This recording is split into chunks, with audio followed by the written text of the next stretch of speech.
আসসালামু আলাইকুম। আচ্ছা, কখনো কি এটা ভেবে দেখেছেন যে কেন কিছু মানুষ যাদেরকে দেখে আপাতদৃষ্টিতে খুবই সাধারণ মনে হয় তারা জীবনে এত অসাধারণ সাফল্য পায়? আজ আমরা ঠিক এই রহস্যটাই ভেদ করতে চলেছি অ্যাঞ্জেলা ডাকওয়ার্থের দারুণ একটা বই গ্রিটের উপর ভিত্তি করে। আর এই বইটা কিন্তু সাফল্য নিয়ে আমাদের এতদিনের অনেক ধারণাকেই একেবারে নাড়িয়ে দেবে। তো গ্রিটের আসল পাওয়ারটা বোঝার জন্য আমরা পুরো আলোচনাটাকে 5টা সহজ ধাপে ভাগ করে নিয়েছি। প্রথমে আমরা সাফল্যের কমন ধারণাটা নিয়ে কথা বলবো, তারপর জানব গ্রিট জিনিসটা আসলে কি, এরপর দেখব সাফল্যের একটা নতুন সমীকরণ, আর শিখব কিভাবে এই গুণটা নিজেদের মধ্যে তৈরি করা যায়। সবশেষে মূল শিক্ষাটা নিয়ে আমরা আলোচনা শেষ করব। তো চলুন একদম শুরু থেকে শুরু করা যাক। আচ্ছা, সাফল্য নিয়ে আমাদের সবার মাথায় যে একটা কমন ধারণা গেঁথে আছে সেটা আসলে কি? চলুন প্রথমে সেটাকেই একটু ভাঙা যাক। আমরা প্রায় ভাবি না যে যারা জীবনে অনেক বড় কিছু করে ফেলেন তাদের মধ্যে এমন কি বিশেষত্ব থাকে, মানে সাধারণ মানুষের সাথে তাদের আসল পার্থক্যটা ঠিক কোন জায়গায়। আর এর একটা খুব সহজ উত্তর কিন্তু আমাদের সমাজে বেশ প্রচলিত। বেশিরভাগ সময় আমাদের উত্তরটা হয় কি, যে তাদের জন্মগত প্রতিভা আছে বা তারা খুব বুদ্ধিমান, মানে হাই আইকিউ। কিন্তু অ্যাঞ্জেলা ডাকওয়ার্থ তার গবেষণায় দেখেছেন এটা আসলে পুরো সত্যি না। এর পেছনে আরও অনেক বড়, আরও শক্তিশালী একটা কারণ লুকিয়ে আছে। আর এখানেই আসছে বইটার মূল কনসেপ্ট। যদি ট্যালেন্টই সবকিছু না হয় তাহলে সেই গোপন অস্ত্রটা কি? চলুন তাহলে পরিচিত হওয়া যাক গ্রিট নামের এই আইডিয়াটার সাথে, যা কিনা সাফল্যের আসল ভবিষ্যৎবাণী করতে পারে। তাহলে এই গ্রিট জিনিসটা কি? সোজা কথায় অ্যাঞ্জেলা ডাকওয়ার্থ বলছেন এটা আসলে দুটো দারুণ গুণের একটা কম্বিনেশন। একটা হলো প্যাশন বা কোনো কিছুর প্রতি গভীর টান, আর অন্যটা হলো পারসিভিয়ারেন্স বা লেগে থাকার ক্ষমতা। এখানে প্যাশন মানে কিন্তু একদিনের ভালো লাগা না।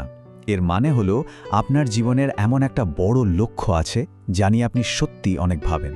আর অধ্যবসায় হলো সেই জেদ যে আপনাকে বারবার পড়ে যাওয়ার পরেও আবার উঠে দাঁড়াতে শেখায়, এমনকি যখন মনে হয় যে আর সম্ভব না। ব্যাপারটাকে এভাবে ভাবলে খুব সহজ হয়ে যায়। জীবনের বড় লক্ষ্যগুলো হলো একটা ম্যারাথন দৌড়ের মতো, কোনো 100 মিটারের স্প্রিন্ট না। এখানে হঠাৎ করে খুব জোরে দৌড়ালে হবে না, বরং লম্বা সময় ধরে টিকে থাকার মতো ধৈর্য আর শক্তিটাই আসল। আর এই আইডিয়াটা আরও ইন্টারেস্টিং হয়ে যায় যখন ডাকওয়ার্থ আমাদের একটা সিম্পল কিন্তু খুব পাওয়ারফুল সমীকরণ দেখান, যা আমাদের চোখে আঙুল দিয়ে দেখিয়ে দেয় যে চেষ্টা বা এফর্ট কতটা জরুরি। দেখুন, সাফল্য অর্জনের রাস্তাটা আসলে 2 ধাপের। প্রথম ধাপে আপনার ট্যালেন্ট আর আপনার চেষ্টার গুণফল আপনাকে দক্ষ বা স্কিল্ড করে তোলে। আর দ্বিতীয় ধাপে সেই স্কিলটার সাথে যখন আবার চেষ্টা যোগ হয় তখনই আসে আসল অ্যাচিভমেন্ট বা অর্জন। খেয়াল করেছেন, একটা জিনিস কিন্তু 2 বার এলো। হ্যাঁ, ঠিক ধরেছেন। প্রচেষ্টা বা এফোর্ট, এই সমীকরণে এফোর্ট কিন্তু ডাবল রোল প্লে করছে। মানে প্রথমে এটা আপনার প্রতিভাকে দক্ষতায় পরিণত করে, আর তারপর সেই দক্ষতাকে সত্যিকারের সাফল্যে রূপ দেয়। মানে কি দাঁড়ালো?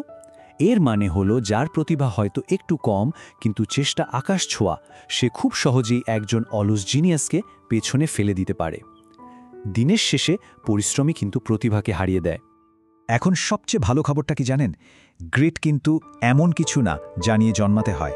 এটাকে অনেকটা মাসলের মতো ভাবা যায়, মানে প্র্যাকটিস করে এটাকে আরও শক্তিশালী করা সম্ভব। কিন্তু প্রশ্ন হলো, কিভাবে আমরা আমাদের এই মানসিক পেশিটাকে আরও স্ট্রং করতে পারি? ডাকওয়ার্থ এর জন্য 4টা দারুণ পথের কথা বলেছেন। 1 নম্বর হলো আগ্রহ, মানে এমন কিছু খুঁজে বের করা যা করতে আপনার মন থেকে ভালো লাগে। 2 নম্বর হলো অনুশীলন, মানে শুধু কাজ করে যাওয়াই না, বরং নিজের ভুলগুলো খুঁজে বের করে সেগুলোকে ঠিক করার চেষ্টা করা। 3 নম্বর হলো উদ্দেশ্য, এটা বিশ্বাস করা যে আপনার কাজটা শুধু আপনার নিজের জন্য না, এটা অন্যদেরও উপকারে আসছে। আর 4 নম্বর হলো আশা, মানে ব্যর্থ হলেও এটা বিশ্বাস করা যে আপনি আবার উঠে দাঁড়াতে পারবেন এবং নিজেকে আরও উন্নত করতে পারবেন। তো এতক্ষণ আমরা যা যা জানলাম, চলুন সেটার সারমর্মটা একবার দেখে নিই। মানে পুরো আলোচনা থেকে মূল কথাটা কি উঠে এলো? এই কথাটা কিন্তু অধ্যবসায়ের একদম মূল স্পিরিটটাকে তুলে ধরে। মানে আজ আপনি ব্যর্থ হয়েছেন, মানে এই না যে এটাই আপনার শেষ। এটা আপনার লম্বা যাত্রার একটা অংশ মাত্র। তাহলে পুরো আলোচনা থেকে আমাদের মূল শিক্ষাটা কি? খুব সহজ, শুধু প্রতিভা থাকাই যথেষ্ট নয়।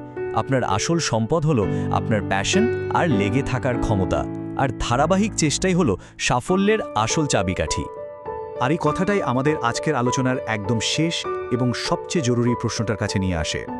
আপনার জীবনের কোন লক্ষ্যটা পূরণ করার জন্য আপনি নিজের গ্রিটকে কাজে লাগাতে চান? আমাদের সাথে থাকার জন্য অসংখ্য ধন্যবাদ।